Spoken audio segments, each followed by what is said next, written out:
আসসালামু আলাইকুম সুপ্রিয় শিক্ষার্থীবৃন্দ, আমি হচ্ছি সিয়াম, চ্যানেল র্যাপিড প্রস্তুতি। আজকে আলোচনা করব পরমাণুর গঠন অধ্যায়ের দ্বিতীয় লেকচার, যেখানে থাকবে পরমাণুর মডেল এবং এই নিয়ে যত কিছু টপিক লিখে রাখছে এইগুলা। তো চলো শুরু করি। প্রথমেই জেনে নেই পরমাণুর মডেল জিনিসটাকে। আমরা গত ক্লাসে পড়ছিলাম যে পরমাণু কি, আজকে পড়বো পরমাণুর মডেল কি। একটা পরমাণু ভেতর থেকে দেখতে কেমন, বাইরের থেকে দেখতে কেমন, এইগুলা নিয়ে এক এক সময় এক এক রকম বিজ্ঞানী এক এক রকমের মতবাদ দিছে। তিনি একটা কথা বলছে, আরেক বিজ্ঞানী আরেক কথা বলছে, এবং তিনি একটা কাল্পনিক চিত্রও দিছে যে পরমাণুটা দেখতে এইরকম হইতে পারে। আগে তো এখন যেমন পরমাণুর চিত্র আছে, আগে তো এরকম ছিল না। ওনারা এক এক রকম তত্ত্ব, এক এক রকম কাল্পনিক চিত্র নিজেরা ভাবছিল এবং সেই ভিত্তিতে কিছু থিওরি দিয়েছে। সেইগুলোই হচ্ছে পরমাণুর মডেল। আশা করি বুঝতে পারছো যে পরমাণুর মডেল কি। বিভিন্ন রকমের পরমাণুর মডেল থাকলেও আমরা শুধুমাত্র আলোচনা করব রাদারফোর্ড এবং বোর পরমাণুর মডেলটা, কারণ এটা আমাদের বইয়ে আছে। আমার সামনে ল্যাপটপে আমাদের বইটা রেখে দেওয়া আছে। এখন দেখো, শুরুতেই আমরা যে জিনিসটা পড়বো, মেইন বুকের রিডিং যদি তুমি খেয়াল করো, ফার্স্টে বলা হয়েছে যে প্রত্যেকটা পরমাণুর একটা কেন্দ্র আছে। আমরা যদি এটাকে একটা পরমাণু চিন্তা করি, দেখা যায় এখানে একটা কেন্দ্র আছে। তার মানে এটা হচ্ছে প্রথম কথা। এক নাম্বার কি বলছে রাদারফোর্ড, যে প্রত্যেকটা পরমাণুর একটা কেন্দ্র আছে, আর এই কেন্দ্রের নাম কি? নিউক্লিয়াস। এইটুকু আমরা আগের ক্লাসেও জানছি, তাই না? যাই, প্রত্যেকটা পরমাণুর একটা কেন্দ্র আছে এবং এই কেন্দ্রের নাম হচ্ছে নিউক্লিয়াস। এটা হচ্ছে রাদারফোর্ড বলছিল। আরো বলছিল যে নিউক্লিয়াসের ভেতরে কে থাকে? নিউক্লিয়াসের ভেতরে থাকে প্রোটন এবং নিউট্রন। এই অংশটুকু আমরা জানছিলাম। তারপর কি বলা হয়েছে যে আমরা এই যে পরমাণু একটা আকায় রাখছি, এই পরমাণুর একটা ভর আছে না? তোমার একটা ভর আছে, এই পরমাণুর একটা ভর আছে। আমরা কি জানি যে পরমাণুর ভর যদি চিন্তা করি, পরমাণু গঠিত কি কি নিয়ে? ইলেকট্রন, প্রোটন, নিউট্রন নিয়ে। যেহেতু প্রোটন এবং নিউট্রন কেন্দ্রে থাকে এবং চারপাশে ইলেকট্রনগুলো ঘুরতে থাকে, তাহলে যেহেতু পরমাণু ইলেকট্রন, প্রোটন, নিউট্রন নিয়ে গঠিত, তাহলে ইলেকট্রন, প্রোটন, নিউট্রনের ভরগুলোরে যোগ করলে আমরা পরমাণুর ভর পাবো।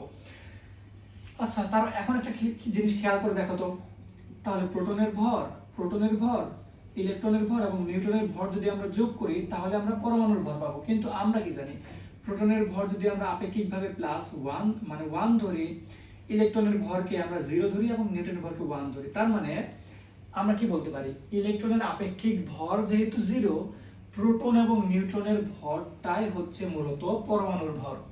বুঝছো না? আশা করি এটুকু ক্লিয়ার। আচ্ছা, পরবর্তী কি বলছে যে দেখো, এই নিউক্লিয়াসের অধিকাংশ জায়গাটায় ফাঁকা। তুমি খেয়াল করলে কি দেখা যায়, এইটুকু যে একটা পরমাণু আমাদের কাছে আছে, এটা তো নিউক্লিয়াস। নিউক্লিয়াসে প্রোটন এবং নিউট্রন আছে, আর এইখানে হচ্ছে ইলেকট্রন ঘুরতেছে, সেটা আমরা পরে জানবো। তাহলে দেখো তো, এই অংশটুকু ফাঁকা না। এই কারণে রাদারফোর্ড এটা বলছে যে পরমাণুটা খুবই ছোট, খুবই ক্ষুদ্র এবং এর অধিকাংশ জায়গাটায় ফাঁকা। খুবই ক্ষুদ্র কিভাবে বুঝবা? তুমি কি পরমাণু ভালো চোখে দেখা যায়? দেখা যায় না। কিন্তু যদি দেখা যেত অণুবীক্ষণ যন্ত্র দিয়া, তাহলে আমরা কিভাবে দেখতাম? এটাই হচ্ছে এই মডেলটা। পরবর্তীতে উনি আরো একটা কথা বলছে যে সৌরজগতে সূর্যকে কেন্দ্র করে গ্রহগুলা ঘুরে না। এই সৌরজগৎ পড়া নাই? অবশ্যই পড়ছো। তাহলে সূর্যকে সৌরজগতে গ্রহগুলো যেইভাবে কেন্দ্র করে ঘুরতে থাকে, এইখানে ইলেকট্রন গুলাও প্রোটন এবং নিউট্রন মানে নিউক্লিয়াসকে কেন্দ্র করে ঘুরতে থাকে। তাহলে আমরা কি বুঝলাম? ফার্স্টে বললাম যে পরমাণুর কেন্দ্র আছে, কেন্দ্রের নাম হচ্ছে নিউক্লিয়াস। 2 নম্বরে আমরা কি পড়লাম বলো তো? 2 নম্বরে পড়লাম যে এই নিউক্লিয়াস খুবই ক্ষুদ্র। এটা কি? নিউক্লিয়াস খুবই ক্ষুদ্র এবং বেশিরভাগ জায়গায় ফাঁকা। নিউক্লিয়াস খুবই ক্ষুদ্র এবং বেশিরভাগ জায়গায় হচ্ছে ফাঁকা। এই দুটো জিনিস জানছি। পরবর্তীতে আমরা কি জানছি যে সৌরজগতের মতো, কার মতো? সৌরজগতের মতো হচ্ছে ইলেকট্রনগুলা ঘুরতেছে। বোঝানো এই বিষয়টা? মেইন বই কিন্তু বারবার রিডিং পড়া লাগবে, অবশ্যই পড়তে হবে। পরবর্তী 4 নাম্বার কি বলছে দেখো, যে একটা জিনিস খেয়াল করে দেখো, আমরা কি করছি, প্রোটন, ইলেকট্রন, প্রোটন, নিউট্রন যাই পড়ো, প্রোটনের চার্জ কি? পজিটিভ। ইলেকট্রনের চার্জ হচ্ছে নেগেটিভ। নিউট্রনের কোনো চার্জ নাই। তার মানে আমরা কি বুঝলাম? প্রোটনের চার্জ ধনাত্মক, ইলেকট্রনের চার্জ ঋণাত্মক, নিউট্রনের কোনো চার্জ নাই। তাহলে একটা পরমাণুতে থাকে কে? পরমাণুতে নিউক্লিয়াস থাকে, নিউক্লিয়াসে থাকে প্রোটন এবং নিউট্রন এবং চারপাশে ইলেকট্রন ঘুরতে থাকে। তাহলে পরমাণু গঠিত ইলেকট্রন, প্রোটন, নিউট্রন দ্বারা। প্রোটনের চার্জ পজিটিভ, ইলেকট্রনের চার্জ নেগেটিভ, আর নিউট্রনের কোনো চার্জ নাই। তার মানে পুরা পরমাণুর চার্জ মূলত প্রোটন এবং নিউট্রনের চার্জের যোগফল। প্রোটন এবং নিউট্রনের চার্জের যোগফল হচ্ছে পুরা পরমাণুর চার্জ। আরেকটা জিনিস আমরা জানি যে একটা পরমাণুতে যতগুলো প্রোটন থাকে ঠিক তত পরিমাণ ইলেকট্রন থাকে। তার মানে প্রোটনের যত পরিমাণ চার্জ আছে ইলেকট্রনের ঠিক সেই পরিমাণ চার্জ আছে। পজিটিভ এবং নেগেটিভ পরস্পরকে ক্যান্সেল করে দেয়, তার মানে সম্পূর্ণ পরমাণুর চার্জ আমরা পাই 0। তাহলে 4 নম্বরে আমরা কি বলতে পারি যে সম্পূর্ণ পরমাণুর চার্জ 0, সামগ্রিকভাবে চার্জ 0। আশা করি এই পর্যন্ত কারো না বোঝার কিছু নাই, সবই বুঝছো। আরো একটা জিনিস আমরা বলি, আমাদের বই যেটা দিয়ে দেওয়া আছে যে দেখো যখন তুমি একটা বলের সাথে সুতা বেঁধে ঘোরাইতে থাকবে তখন কি হবে, যদি ছাইরা দাও হঠাৎ করে বল বাইরের দিকে চলে যায় না, তার মানে ইলেকট্রন যখন ঘুরতেছে, ইলেকট্রন তো যখন ঘুরে তখন সেইখানে থাকতে চায় না, ও চায় বাইরের দিকে চলে যাইতে। এটা হয় কেন্দ্র বিমুখী বলের কারণে। এটা কেন হয়? কেন্দ্র বিমুখী বলের কারণে, মানে কেন্দ্রের বাইরের দিকে যেটা সেটা হচ্ছে কেন্দ্র বিমুখী বল। কিন্তু ইলেকট্রন কি বাইরে চলে যায়? যায় না। তুমি যখন বলটা ঘুরাইতে থাকো বল কি তোমার হাত থেকে চলে যায়? যদি তুমি না ছাড়ো, যায় না তো। কেন যায় না ভাই? কারণ তোমার বলের সাথে একটা সুতা লাগানো আছে। ঠিক এইখানে যে প্রোটন আছে, এই প্রোটনের সাথে ইলেকট্রনের একটা আকর্ষণ আছে না, সেই আকর্ষণের কারণে ইলেকট্রন হচ্ছে এই পরমাণুর কক্ষপথটা ছাইরা যায় না, এই পরমাণু ছাইরা যায় না। দেখো তার মানে কি বুঝলাম, ইলেকট্রনটা বাইরের দিকে চলে যেতে চায় সেটা হচ্ছে কেন্দ্র বিমুখী বলের কারণে, কিন্তু যায় না কারণ এই ভেতরের নিউক্লিয়াসের প্রোটন আছে, প্রোটনের সাথে ইলেকট্রনের আকর্ষণ আছে, সেই কারণে যায় না। এবং সেটা হচ্ছে কেন্দ্রমুখী বল। তার মানে আমরা বুঝতে পারলাম কেন্দ্রমুখী বল কি, কেন্দ্রের দিকে যেটা, আর কেন্দ্রবিমুখী হচ্ছে কেন্দ্রের বাইরের দিকে যেটা। বুঝছি না? আচ্ছা, এটা হচ্ছে আমাদের রাদারফোর্ডের পরমাণু মডেল ছিল। আরেকবার একটু বলে নেই, দেখো কি বলছিলাম। রাদারফোর্ড বলছিল যে একটা নিউক্লিয়াস, একটা কেন্দ্র থাকবে, কেন্দ্রের নাম হচ্ছে নিউক্লিয়াস। আরেকবার কি বলছে যে পরমাণুর বেশিরভাগ জায়গায় ফাঁকা এবং পরমাণু খুবই ক্ষুদ্র। পরবর্তীতে কি বলছে যে এই পরমাণুটাকে আমরা সৌরজগতের সাথে তুলনা করতে পারি, কারণ সেখানে যেমন সূর্যকে কেন্দ্র করে গ্রহগুলা ঘুরে, এইখানে নিউক্লিয়াসকে কেন্দ্র করে ইলেকট্রনগুলা ঘুরে। আরেকটা জিনিস বলছিলাম, দেখো তো কি, চার্জ 0। চার্জ 0 বলতে সম্পূর্ণ পরমাণুর সামগ্রিক চার্জ 0, কারণ সেখানে প্রোটন, ইলেকট্রন, নিউট্রন থাকে। প্রোটনের চার্জ পজিটিভ, ইলেকট্রনের চার্জ নেগেটিভ, নিউট্রনের চার্জ 0। সবগুলো যোগ করলে কি হয়? 0 হয়ে যায়, কারণ নিউটনের কোনো চার্জই নাই। বুঝছো না রাদারফোর্ডের মডেল? আচ্ছা, আমরা যদি একটা গঠন তোমাদের বই দিয়ে দেওয়া আছে সেটা তো জানোই। রাদারফোর্ডের মডেল আসলে সকল কিছু বুঝছো। চলো মুছাই দিলাম, তাহলে একটা স্ক্রিনশট নিয়ে নিতে পারো চাইলে। ওকে চলো, এখন যে জিনিসটা দেখবা সেটা হচ্ছে সীমাবদ্ধতা। রাদারফোর্ড যে বলছে জিনিসগুলা, মনে করো তুমি একটা কথা বললা যে হাতি আকাশে ওড়ে। হাতি তো আসলে আকাশে ওড়ে না, কিন্তু তুমি বলছো মনে করো হাতি আকাশে ওড়ে। কেউ কি মাইনে নিবে? নিবে না। তোমার কাছে প্রমাণ চাইবে না, এই হাতে যে আকাশে ওড়ে তোমার প্রমাণ দে। ঠিক সেইভাবে রাদারফোর্ড যে কথাগুলো বলছিল যে নিউক্লিয়াস আছে, এই আছে, সেই আছে, আমরা কি বিশ্বাস করে নিব? কেন নিব? নিব না তো। পরবর্তীতে রাদারফোর্ড আচ্ছা তুই এগুলো প্রমাণ দে, প্রমাণ তো দিছে বুঝলাম, কিন্তু এইটা তাহলে এমন হয় না কেন? হাতে যদি আকাশে ওড়ে তাহলে হাতে পাখা নাই কেন? আমরা মাইনে নিছি, মনে করো তুমি যখন বলছো হাতে আকাশে ওড়ে, আমরা মাইনে নিছি হাতে আকাশে ওড়ে, কিন্তু হাতে পাখা নাই কেন? এইরকম অনেকগুলো প্রশ্ন রাদারফোর্ডের করা হয়েছে। আসলে তুমি যে এই জিনিসগুলো বললা, তাহলে এই জিনিসটা হয় না কেন? সেই রকম জিনিস হচ্ছে সীমাবদ্ধতা, যে জিনিসগুলো রাদারফোর্ড নিজে বলতে পারে না যে এই জিনিসগুলো কেন হয়েছে। এর মধ্যে দেখো, রাদারফোর্ড যে বলছে যে পরমাণুর বেশিরভাগ জায়গা ফাঁকা, পরমাণুতে ইলেকট্রনগুলো ঘুরে, ওকে একটা জিনিস বলতে পারছিল কি? এই জিনিস বলতে পারছিল যে এই ব্যাসার্ধটা কত হবে? এই যে ইলেকট্রন যে ঘুরতেছে, মাঝখানে যে নিউক্লিয়াস আছে, এই ব্যাসার্ধ বা আর কত সেটা বলতে পারছে? আর বলতে পারে নাই, বা ব্যাসার্ধ বলতে পারে নাই। আর দ্বারা বোঝায় ব্যাসার্ধ বলতে পারে নাই, অথবা আর কি বলতে পারে নাই? দেখো তো, ব্যাসার্ধ বলতে পারে নাই, এটার আকার কেমন হবে সেটাও ধারণা দিতে পারে নাই। পরবর্তীতে কি হয়েছে যে আমরা যে সৌরজগতের সাথে রাদারফোর্ড তুলনা করলো না, যেহেতু রাদারফোর্ড সৌরজগতের সাথে তুলনা করছে, এইখানে আমরা আলোচনা করতেছি ইলেকট্রন প্রোটন নিয়ে। ইলেকট্রন প্রোটনের চার্জ আছে, কিন্তু সৌরজগতের গ্রহগুলোর কি চার্জ আছে? গ্রহ নক্ষত্রের চার্জ আছে? গ্রহর চার্জ নাই, গ্রহর চার্জ নাই। এখন তাহলে কি করলো? গ্রহগুলো মানে ইলেকট্রন প্রোটনের তুলনা করছে সৌরজগতের সাথে, এবং যাদের সাথে তুলনা করছে তাদের কোনো চার্জই নাই। এটা কি হইলো? হইলো না। এই জিনিসটা রাদারফোর্ড ব্যাখ্যা করতে পারে নাই। পরবর্তীতে কি বলছে দেখো, যে এই ইলেকট্রনগুলা, একটা ইলেকট্রন ঘোরার ক্ষেত্রে বলছে যে ইলেকট্রন ঘুরে, কিন্তু ইলেকট্রন যদি অনেক হয়, একাধিক ইলেকট্রন হইলে তখন কি করবে? একাধিক ইলেকট্রন হলে কি করবে সেইটা রাদারফোর্ড বলতে পারে নাই। এখন কিভাবে বলবে? উনি একটা জিনিস আবিষ্কার করছে, এত কিছু কি সম্ভব? তাড়াতাড়ি সম্ভব না। আরেকটা জিনিস তুমি খেয়াল করে দেখো, মনে করো যে এটা হচ্ছে একটা সার্কেল, এইখানে আমরা 1 2 3 তিনটা বৃত্ত দিছি। তোমাকে যদি দৌড় পাড়তে দেওয়া হয়, মনে করো তিনটা ফুটবল মাঠ, ফুটবল মাঠ তো গোলাকার হয় না, কিন্তু তুমি ধইরা না এটা ফুটবল মাঠ, এইটুকু দৌড়াই, তুমি মনে করো এইখান থেকে দৌড়াইতেছিলা, এই সবচেয়ে বড় যে বৃত্তটা আছে সেইখান থেকে দৌড়াইতেছিলা, তোমার শক্তি কি থাকবে আগের মতো? না। ধরো 2 ঘন্টা দৌড়াইলা এটাতে, পরবর্তীতে তোমার এনার্জি আর থাকবে না। তুমি করবা কি? আস্তে এই ছোট ছোট বৃত্তে দৌড়াবা।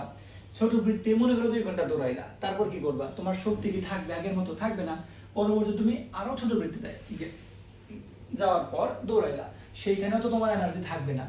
সেই পর্যন্ত যখন আমরা কি করলাম, যে ইলেকট্রনগুলো ঘুরতেছে, রাদারফোর্ড বলছে ইলেকট্রন ঘুরে, ইলেকট্রনগুলো যখন ঘুরতেছে ওর শক্তি আস্তে আস্তে কমতেছে না, কারণ তুমি যখন দৌড় পারতেছো তোমার শক্তি কমতেছে, তুমি যখন দৌড়াইতেছো তোমার শক্তি কমতেছে, তুমি আস্তে আস্তে এই সেন্টার বৃত্তের যে কেন্দ্র আছে এর কাছাকাছি আসতেছো, তাহলে ইলেকট্রনও তো চেষ্টা করবে, যখন ঘুরতেছি আমি যখন ঘুরতেছি আমার শক্তি কমতেছে, মানে ইলেকট্রনের শক্তি যেহেতু কমতেছে, আস্তে আস্তে ঘুরতে ঘুরতে শক্তি শেষ হইয়া নিউক্লিয়াসে আসা পড়বে না? তখন কি হবে? তখন এই নিউক্লিয়াসে ইলেকট্রন চলে আসলো, ইলেকট্রন তখন আর চারপাশে ঘুরতেছে না, তার মানে পরমাণুটা আর অস্তিত্ব থাকবে না। এটা ম্যাক্সওয়েল বলছিল যে যদি কেউ ঘুরে তার এনার্জি কমে যায়। আরেকটা জিনিস খেয়াল করে দেখো, এটা ধরো আমরা কি আলোচনা করলাম যে ম্যাক্সওয়েলের তত্ত্ব, ঘুরলে শক্তি কমে। এই জিনিসটা আমাদের রাদারফোর্ড ব্যাখ্যা করতে পারে নাই। ঘুরলে যেহেতু শক্তি কমে, তাহলে ও হচ্ছে কি এইখানে ফেরত চলে আসতো, এটা আমাদের রাদারফোর্ড ব্যাখ্যা করতে পারে নাই। আরেকটা জিনিস তোমাকে বলে দিই, দেখো রাদারফোর্ড যেহেতু সৌরজগতের সাথে তুলনা করছিল না, তাহলে এইটার একটা ভিন্ন রকমের নাম দিতে পারি আমরা। কি দিতে পারি? ভিন্ন রকমের নাম। সেটা হচ্ছে সোলার সিস্টেম মডেল। কি বলতে পারি ভাইয়া? Solar system model. Solar system model, অথবা আরেকটা বলতে পারি সৌর মডেল। এখন বলো তো মুক্তিযুদ্ধ কত সালে হয়েছিল? আরে ভাই, এটা কোনো প্রশ্ন করলেন? সবাই জানে 1971 সাল। তাহলে এই রাদারফোর্ডের পরমাণুর মডেলটা দিছিল কত সালে সেটা জানা আমাদের দরকার। এবং তিনি এটা দিছিল হচ্ছে 1911 সালে রাদারফোর্ড এই জিনিসটা বলছে। তিনি একটা পরীক্ষা করে জানতে পারছে এই জিনিসগুলা, পরবর্তীতে আমাদেরকে জানাই দিছে। আচ্ছা, রাদারফোর্ড তো করলাম, এখন চলো বোরের দিকে যাই। তাহলে আমরা কি বললাম ভাইয়া? রাদারফোর্ডের পরমাণু মডেল, যে জিনিসগুলো রাদারফোর্ড বলছে সেইটা, এবং কোন জিনিসগুলো রাদারফোর্ড আমাদের কাছে ব্যাখ্যা করতে পারে নাই সেটা হচ্ছে রাদারফোর্ডের সীমাবদ্ধতা, সেইগুলোও করছে। এখন আমরা বোরের কাছে যাব।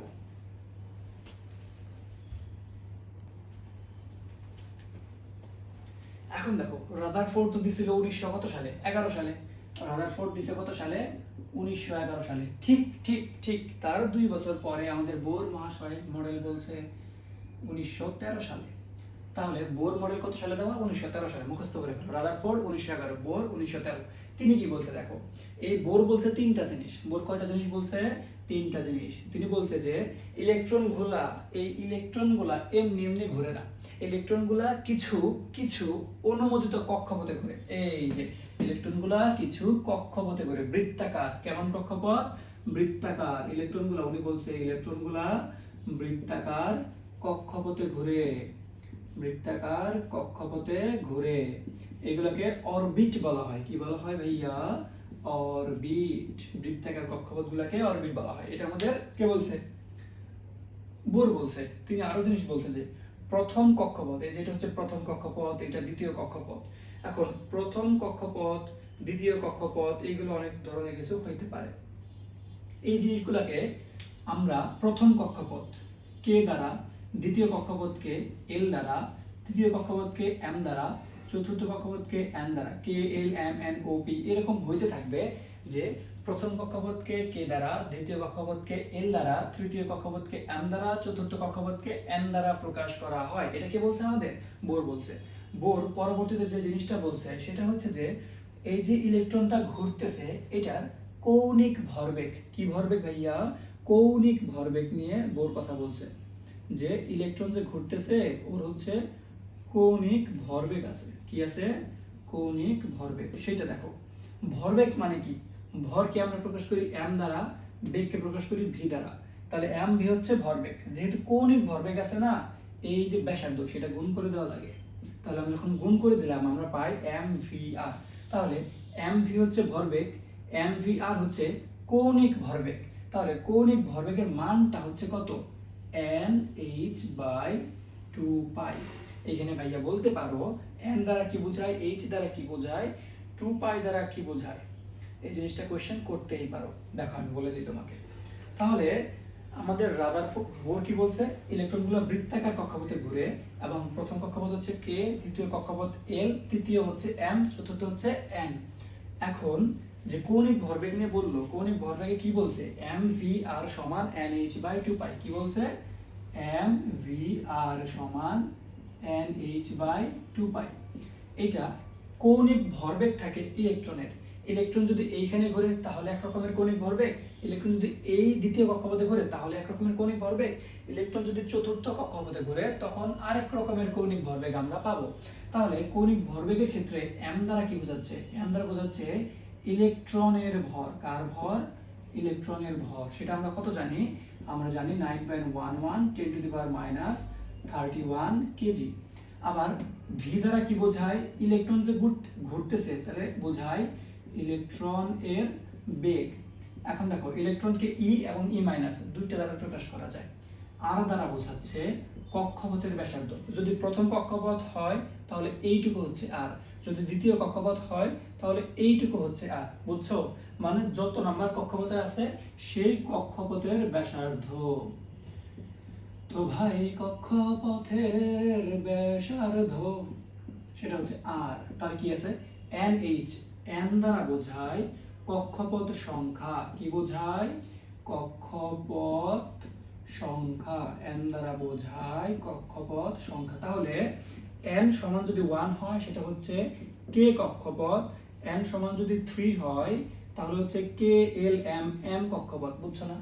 আর যদি 4 হয় m কক্ষপথ, যদি 2 হয় k l l কক্ষপথ। বুঝছো না? গুড। তো ভাই দেখো তাহলে আমরা কি করলাম, এখানে h দ্বারা কি বোঝায়? h হচ্ছে প্লাঙ্কের ধ্রুবক। বিজ্ঞানী আছে একটা প্লাঙ্কের ধ্রুবক, সেটার মান, একটা বিজ্ঞানীর নাম প্লাঙ্ক, সে ধ্রুবকটা দিছে, এই কারণে তার নাম অনুসারে নাম করা হয়েছে প্লাঙ্কের ধ্রুবক। এর মান 6.626 ইন্টু 10⁻34 একক হচ্ছে জুল সেকেন্ড। আশা করি বুঝতে পারছো। এখন তাহলে কি বলা যায় বলো তো? আমাদের বাকি আছে কোন জিনিস? 2 এবং পাই। সেই জিনিস ছোটবেলা থেকে জানি। 2 হচ্ছে একটা ধ্রুবক, আর পায়ের মান কি আমরা সেটা জানি না। পায়ের মান হচ্ছে 3.1416, সেটা তো আমরা সবাই জানি, ধ্রুবক। তাহলে আমরা কি বুঝলাম?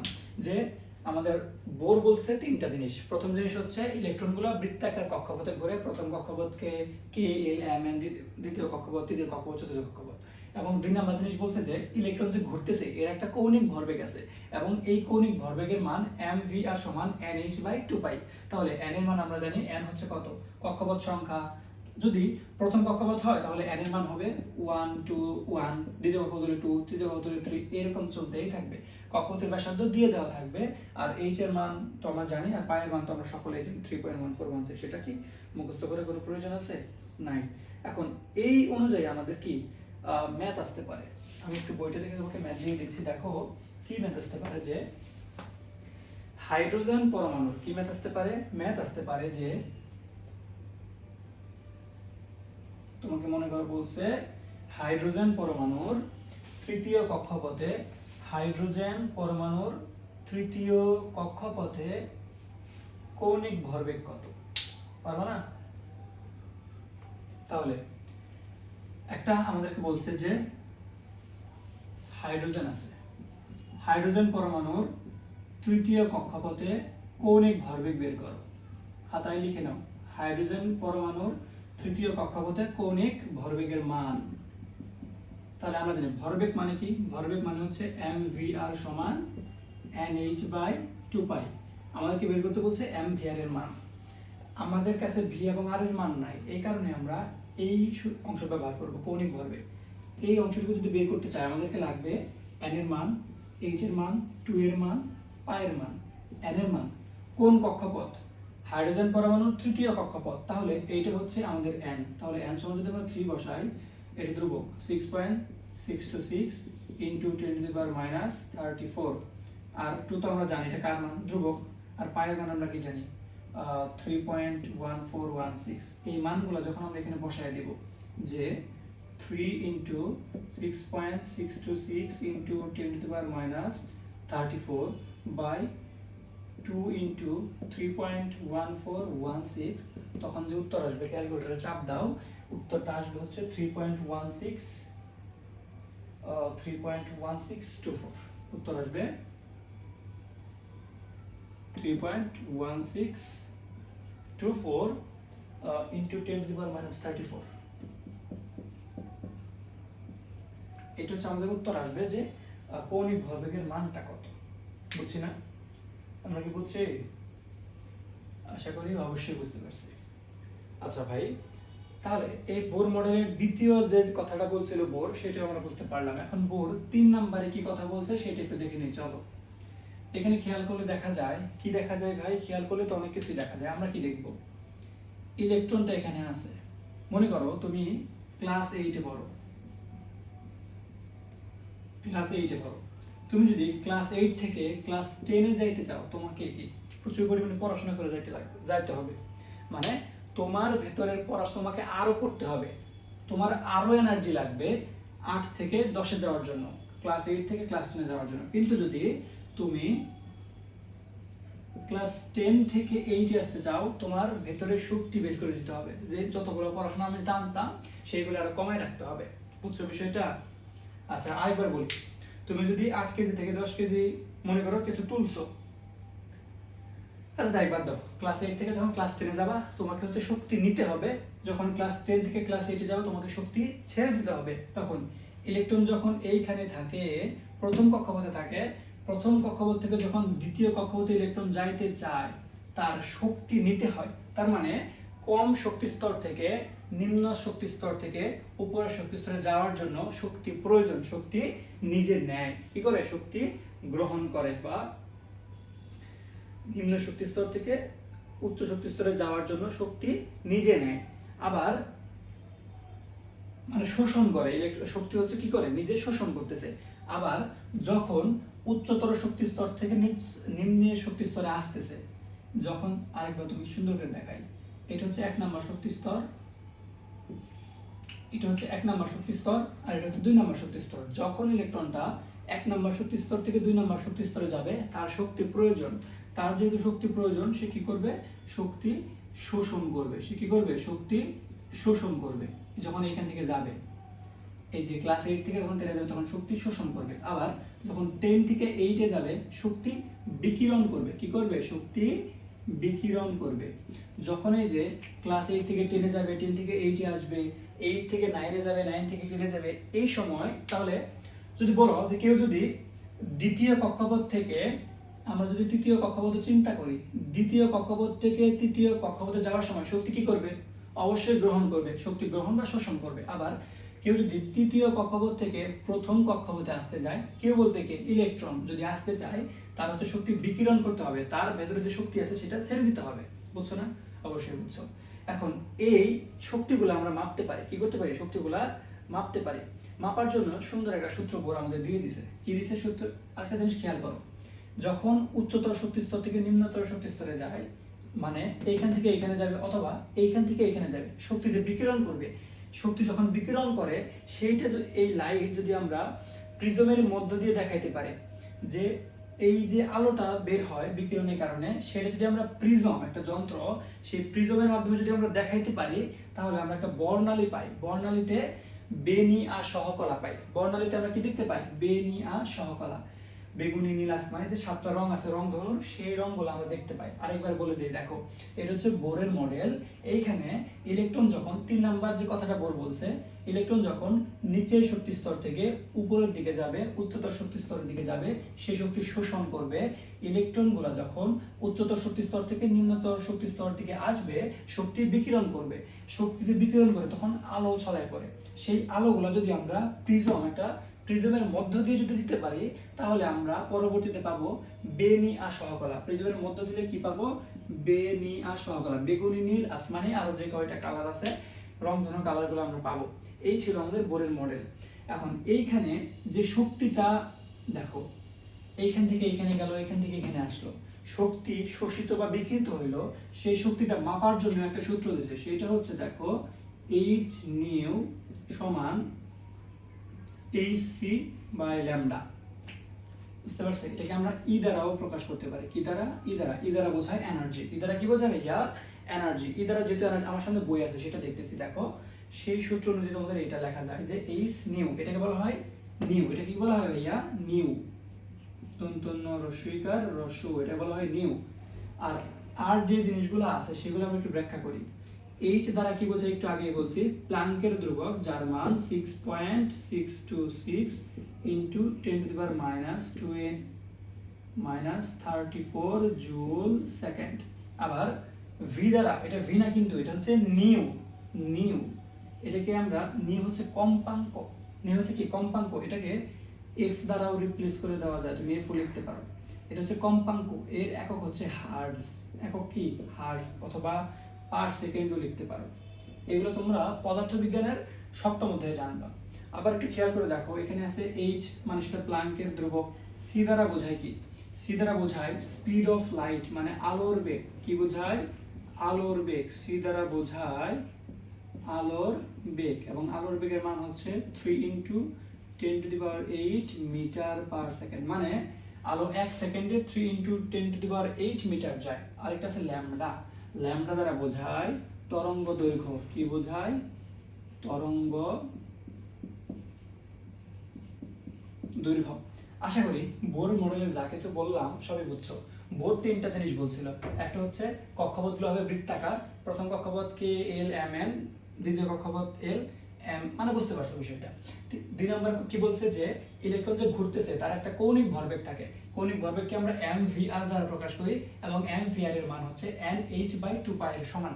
n এর মান আমরা বসাতে পারি কক্ষপথ সংখ্যা, h হচ্ছে প্ল্যাঙ্কের ধ্রুবক 6.626 ইনটু 10⁻34 জুল সেকেন্ড, আর পাই এর মান আমরা জানি 3.1416। এরকম ভাবে 3 নম্বরে কি বলছিল বোর, যে ইলেকট্রনগুলা নিম্নতর শক্তি স্তর থেকে উচ্চতর শক্তি স্তরে যায়, এবং উচ্চতর শক্তি স্তর থেকে নিম্নতর শক্তি স্তরের দিকে আসে।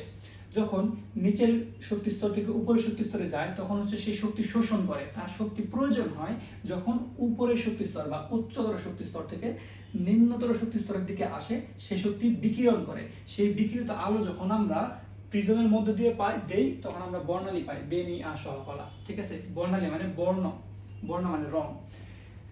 তো সবই তো শেষ। আরেকটা জিনিস দেখো, এই আমাদের রাদারফোর্ড অনেক কিছু ব্যাখ্যা করতে পারে না, সেগুলো রাদারফোর্ডের সীমাবদ্ধতা।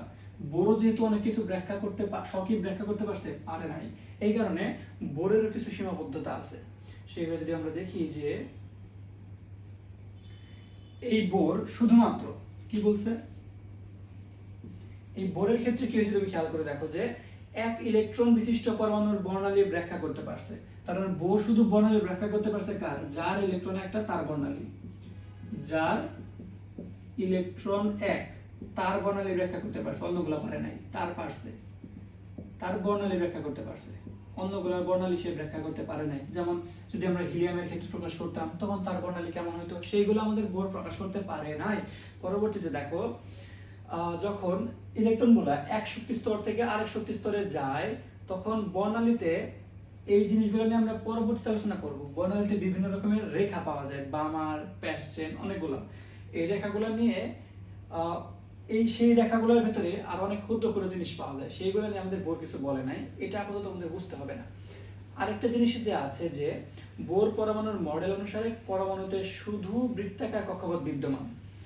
তার মানে বোর কি বলছে? বৃত্তাকার কক্ষপথ বিদ্যমান, কিন্তু পরবর্তীতে আমরা দেখতে পাবো বৃত্তাকার কক্ষপথের ভেতরেও উপশক্তি স্তর আছে। মানে এই ভিতরে মানে কি বলবো, ইলেকট্রন, এখানে শক্তির উপশক্তি স্তর আছে। এটা বলছে, দেখো অনেকবার বলি যে বোরের পরমাণুর মডেল অনুসারে পরমাণুতে শুধু বৃত্তাকার কক্ষপথ বিদ্যমান, কিন্তু পরে প্রমাণিত হয়েছে পরমাণুতে ইলেকট্রন শুধু বৃত্তাকার কক্ষপথেই নয়, উপবৃত্তাকার কক্ষপথেই ঘুরে। সেটা আমাদের বোর বলতে পারে নাই, কিন্তু সেই জিনিসগুলো আমাদের পরবর্তীতে শ্রোডিঞ্জার বা বিভিন্ন আছে আরো, সেইগুলো নিয়ে আলোচনা, সেইগুলোতে বলা হয়েছে। De Broglie. এইটা হচ্ছে তোমাদের এই বোর এবং রাদারফোর্ডের পরমাণুর মডেল এবং সকল পরমাণুর মডেল ছিল। তোমাকে কি পড়তে হবে সেটা আমি বলে দিতেছি। বোর পরমাণু মানে রাদারফোর্ডের মতবাদগুলা, পরমাণুর মডেল, রাদারফোর্ডের সীমাবদ্ধতা। তার মানে কি, রাদারফোর্ডের মডেল তোমাকে যা পড়তে হবে, রাদারফোর্ডের মডেল, রাদারফোর্ডের সীমাবদ্ধতা বা লিমিটেশন বলতে পারো, তারপর বোরের মডেল, বোরের লিমিটেশন। এখন কে দেখো রাদারফোর্ড কিন্তু একটা মানে একাধিক ইলেকট্রন হলে কিভাবে ঘুরবে সেটা বলতে পারে নাই, আর বোর বলতে পারে নাই যে একটা ইলেকট্রন থাকলে বর্ণালী ব্যাখ্যা করতে পারছে, কিন্তু একাধিক ইলেকট্রন থাকলে বর্ণালী কি হবে সেটা বোর বলতে পারে নাই। এটা হচ্ছে দুইজনের সীমাবদ্ধতা ছিল।